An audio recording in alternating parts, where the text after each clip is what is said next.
Hello everyone and welcome back to Habib's English Academy. In our today's class we are going to learn something very interesting, that is English Grammar Course 3 Usages and Models lecture number 99. We are 1 inch away from our last lecture.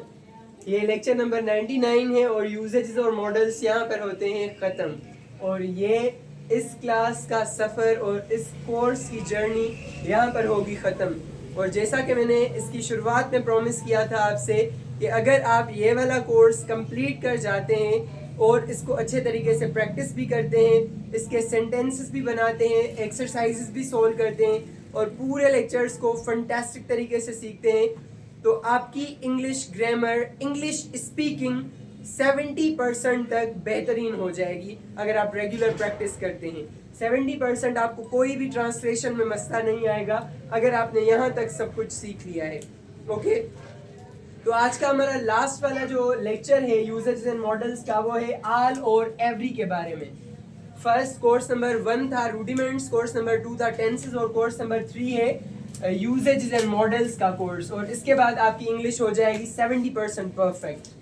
आल और every, आल और every की important meanings ये हैं, सब या सारे, और इन दोनों के अलावा हर कोई और हर किसी भी जुमलों में इस्तेमाल हो सकता है। कंटेक्चुअली आपको पता चल जाएगा अगर आपकी इंग्लिश, उर्दू और सिंधी रीडिंग अच्छी है तो, या इंग्लिश रीडिंग अच्छी है तो आपको पता चल जाएगा कि कहाँ हर कोई लगाना है, कहाँ सब और कहाँ सारे और हर किसी। इंग्लिश लैंग्वेज हो या कोई भी लैंग्वेज हो, उसके लिए सबसे इम्पॉर्टेंट बात होती है कि आपकी रीडिंग बहुत ज़्यादा हो।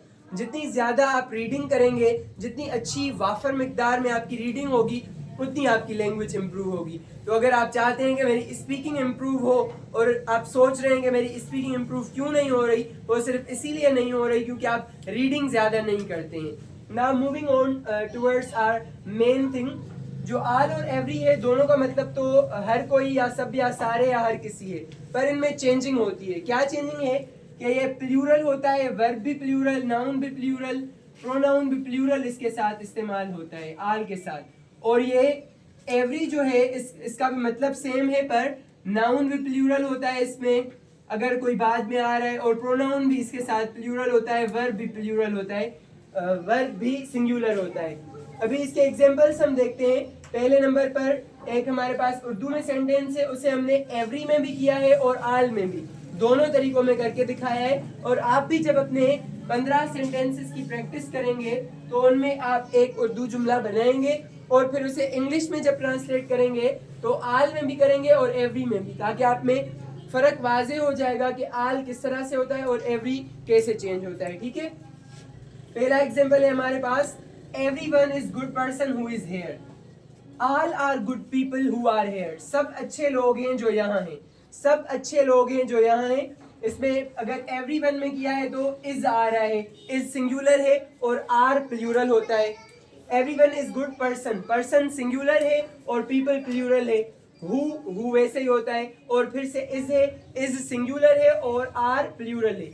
यहाँ पर हमने बात की आल में, यहाँ पर प्लूरल इस्तेमाल हो रहा है, ये प्लूरल, ये प्लूरल, ये प्लूरल, और एवरी में सिंगुलर, एवरी खुद singular, is singular, person singular, is singular, person का प्लूरल होता है पीपल। ठीक है, ये क्लियर हो गया कि आल में प्लूरल होता है सब कुछ और एवरी में सिंगुलर। नेक्स्ट एग्जांपल है हमारे पास, all have done their work, सब ने अपना काम कर लिया है।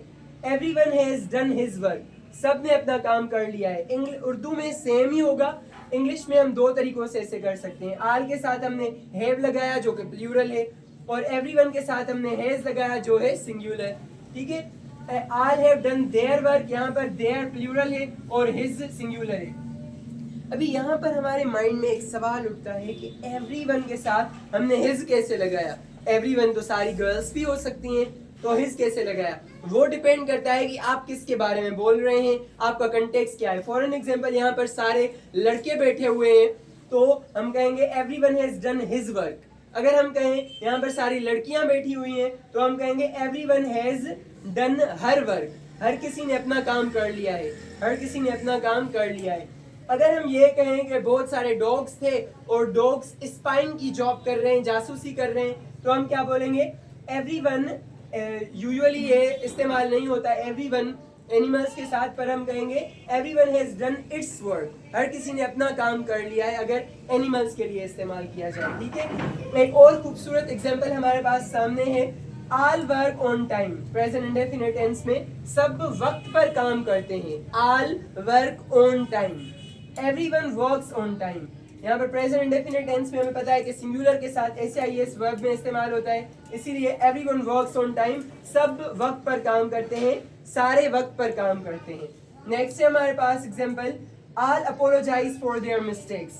हर किसी ने अपनी गलती की माफी मांगी, सब ने अपनी गलती की माफी मांगी, सारों ने अपनी गलती की माफी मांगी। हर कोई और हर किसी सेम हो गया, सारों में आप कर सकते हैं चेंज। ठीक है, all apologise for their mistakes, हर किसी ने अपनी गलती की माफी मांगी। एवरीवन अपोलोजाइज फॉर हिज और हर मिस्टेक्स, ये मैं पहले भी समझा कर आया, लड़के होंगे तो हिज होगा, लड़कियां होंगी तो हर होगा। एवरीवन अपोलोजाइज फॉर हिज और हर मिस्टेक्स, हर किसी ने अपनी गलती की माफी मांगी। अभी इस खूबसूरत से आखिरी यूजेज को आप अपने 15 खूबसूरत सेंटेंसेस में बनाएं और इसकी प्रैक्टिस करें।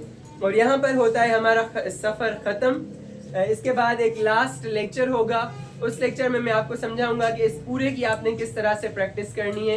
ये बहुत ही अच्छा सफ़र रहा आप सबके साथ, और आई होप के ये पूरा जो कोर्स है अभी आपके पास अवेलेबल रहेगा। जब भी आप चाहें इसे रिवाइज करें और इसमें ज़्यादा से ज़्यादा प्रैक्टिस करें। प्रैक्टिस के साथ फर्स्ट लेक्चर से लेकर 99th लेक्चर तक मैंने बार बार बताया है, प्रैक्टिस प्रैक्टिस प्रैक्टिस, और प्रैक्टिस के साथ रीडिंग रीडिंग रीडिंग। 4 इंग्लिश की इंपॉर्टेंट स्किल्स होती हैं, लिसनिंग, स्पीकिंग, राइटिंग और रीडिंग। और यहाँ पर मैं बार बार कहूँगा कि रीडिंग करें। स्पीकिंग आपकी होती रहेगी जब आप स्पीच करने आएंगे, डिबेट करेंगे, मंथली स्पीच कंपटीशन होगी, डेली स्पीकिंग होगी, पर रीडिंग आपने ज़्यादा से ज़्यादा करनी है, क्योंकि वहाँ से आपको बहुत सारे वर्ड्स मिलते हैं, एक्सप्रेशंस मिलते हैं, यूजेजेस मिलते हैं, मॉडल्स इस्तेमाल हुए मिलते हैं, टेंसेस आप देखते हैं, और बहुत सारी चीज़ें सबकॉन्शियस माइंड के आप में आती जाती हैं। Thank you so much.